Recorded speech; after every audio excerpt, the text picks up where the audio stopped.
his only recourse now is to basically turn and go to his knees, to start trying to find a way out.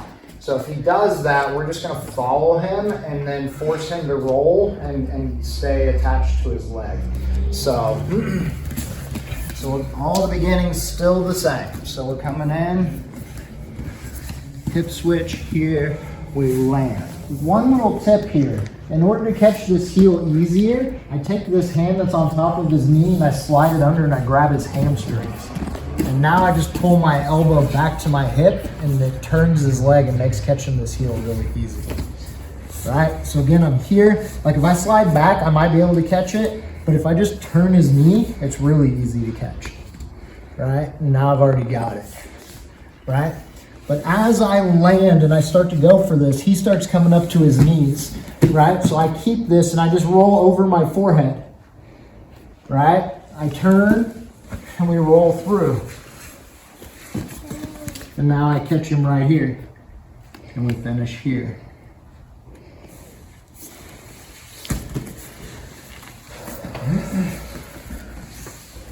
Right, so we're here, come in.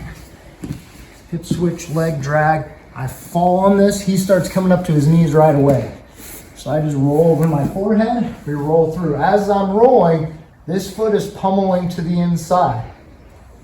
I catch his heel through the roll, pin it to the mat. And we finish right here. All right? One more time.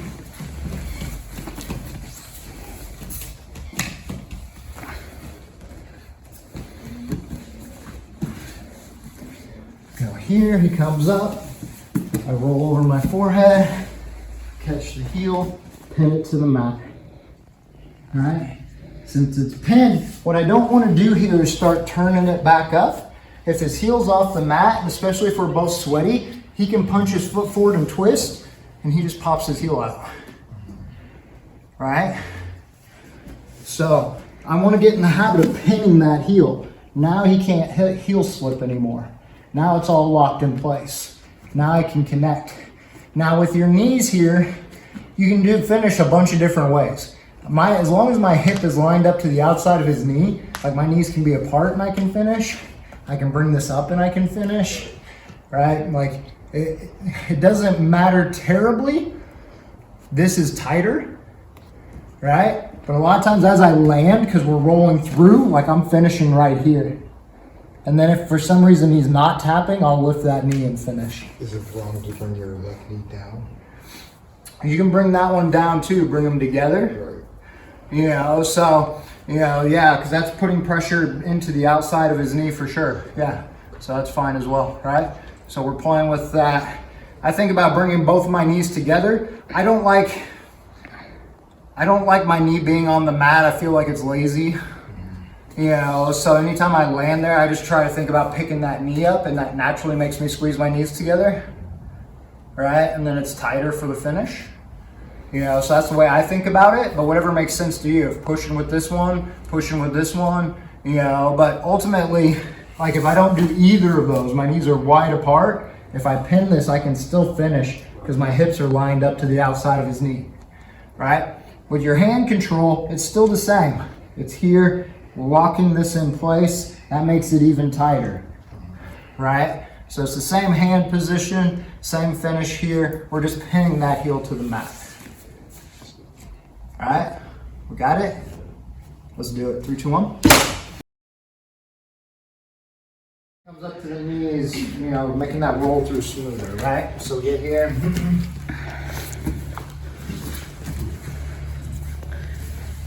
He comes up. So the thing here is staying tight. I slide this foot in to go to my knees and I get to my forehead, right? And then I pull his foot to my hip. That makes the roll easy.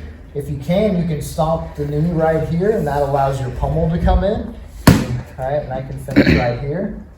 Or if he continues to swing that leg through, then we pin and we finish on the other side. Does that make sense? Yeah, so the big thing, right, is when I'm here and they go to their knees, I have to get to my knees. Yep. Right? So I gotta do this.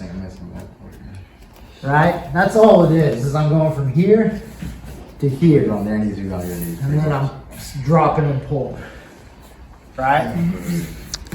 And I feel like, yeah, I just want, once they start rolling, just kind of like barrel roll them and skip the knees part. Just Yeah. Yeah, I want to go, and I want to go to my knees because it slows the roll down too, right? I don't want them to initiate and I'm trying to catch up. You know, they can initiate and then I'm going to slow it down and I'm going to make it at the pace I want so I can catch everything, right? Cool. Any other questions on that? You guys want to get a couple more reps with that? See if you make that smoother? Yeah, you know, so, and now like try to, you know, make the whole thing just kind of flow, right? You know, try to get out of the habit of stopping in every position and thinking about what you got to do next, right? It should just flow all the way through, you know, so.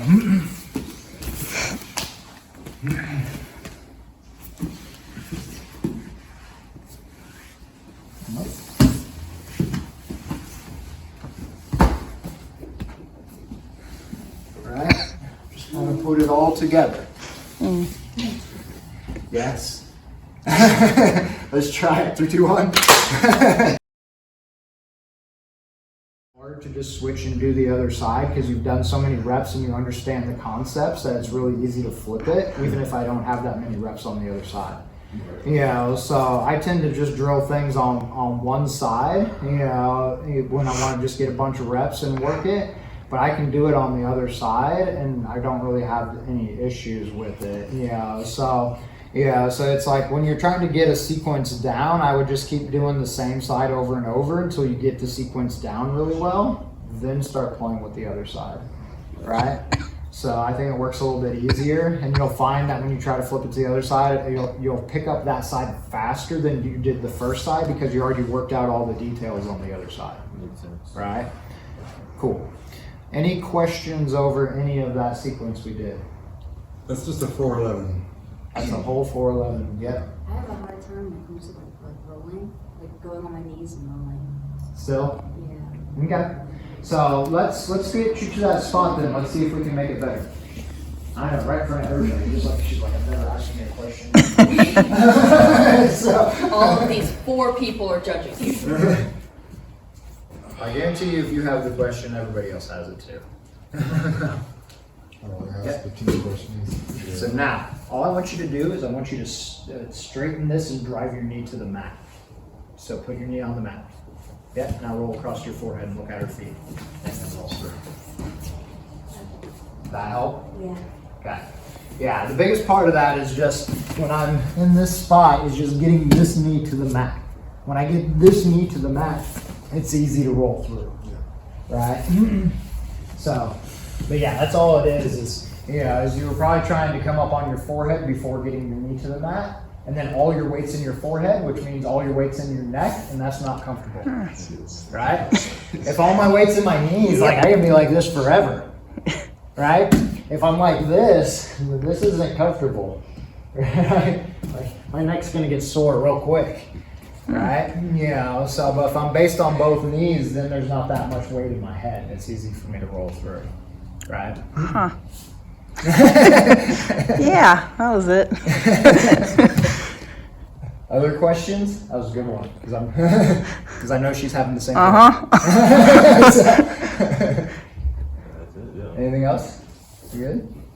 Cool. Yeah, but this is a fun little sequence. This leg drag position is a position I really like a lot when I pass. If I pass without upper body controls. Yeah, so there's 2 ways I like to pass. I like to pass either by first establishing like a head and arm control and then smashing and passing my way through. Well, I can also float around with the head and arm control, or I like to do stuff like this with hip switch passes and stuff where I just clear your legs and then I go to the leg drag to control you. You know, so because I don't have upper body control. If I don't have upper body control and I just try to go to side control, it's really easy for people to get frames and get their guard back. But if I turn you and I go leg drag, now it's hard, you can't get your guard back. You have to, your only option really is to keep turning away from me. You know, if you want to try to get back to your guard, which is fine, because then you're going to go to turtle and I'm going to take your back and do those things. You know, so I really like the leg drag position for that reason. Once I get there, then I can work on either going to side control, going to mount, attacking the legs. Like there's a lot of options from that spot. You know, from anyone who has MMA aspirations, I get to the leg drag, I can ground and pound and keep control. You know, so so it's a really, really good spot, you know, to control your opponent. So there's very few counters to it. There are some slick ones. Mark and I came up with a pretty wild one. That's a lot of fun. But you know, there's not a lot of options for the person on bottom once you get to the leg drag. You know, so it's a good spot to be in. So cool. Well, let's get a picture then.